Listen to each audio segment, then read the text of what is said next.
ನಾನು ಸುಮಾರು 36-37 ವರ್ಷ ಸರ್ವಿಸ್ ಮಾಡಿ ರಿಟೈರ್ ಆಗ್ತಾ ಇದ್ದೀನಿ ಸದ್ಯದಲ್ಲೇ.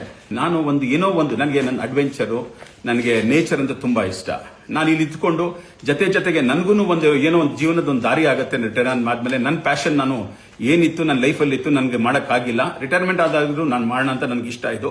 ಇದು ಫಾರ್ಮ್ ಹೌಸ್ ಮಾಡೋದಾಗ್ಲಿ, ಇದು ಕಾನೂನುಬದ್ಧವಾಗಿ ಒಂದು ಹೋಮ್ ಸ್ಟೇ ಮಾಡೋದು ತಪ್ಪ. ಇದರಲ್ಲಿ ಯಾವ ರೀತಿ ಇದು ನನಗೆ ಇದು ಅವಮಾನ ಮಾಡ್ತಾ ಇದ್ದಾರೆ ಅಂತ ಹೇಳಿದ್ರೆ ಎಲ್ಲ ತಪ್ಪು ಮಾಹಿತಿ ಕೊಟ್ಟು ಮೀಡಿಯಾ ಇದ್ರೆ ರೆಸ್ಪಾನ್ಸಿಬಲ್ ಆಗಿ ಹೇಳಬೇಕು. ನಾನು ಮಾತಾಡಬೇಕು ಆಗ್ಬೋದಾಯ್ತು, ನಾನು ಕೇಳಬೇಕಾಯ್ತು, ನೀವು ಯಾಕೆ ನೀವು ಇದು ಇಲ್ಲಿಗಲ್ ಆಗಿ ನಡೆಸ್ತಾ ಇದ್ದೀರಾ ಅಂತ. 20 ವರ್ಷ ಆಗಿದೆ ಈ ಜಮೀನ್ ಕೊಂಡ್ಕೊಂಡು, 20 ವರ್ಷ ಆಗಿದೆ. 17 ವರ್ಷ ನನ್ನ ಮಗಳಿಗೆ 25 ವರ್ಷ, ನನ್ನ ಮಗನಿಗೆ 21 ವರ್ಷ.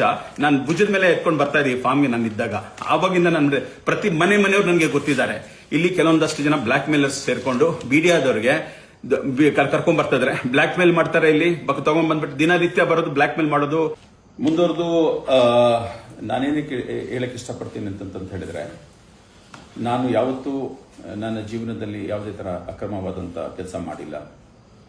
ನನ್ನ 26-27 ವರ್ಷ ಸರ್ವಿಸ್ ಅಲ್ಲಿ ಯಾವುದೇ ತರ ನನ್ನ ಮೇಲೆ ಎನ್ಕ್ವೈರಿ ಆಗಿರಲಿ, ಭ್ರಷ್ಟಾಚಾರದ ಆರೋಪ ಆಗಲಿ, ನನಗೆ ಯಾವತ್ತೂ ಯಾರು ನನಗೆ ತಗಲಿಲ್ಲ.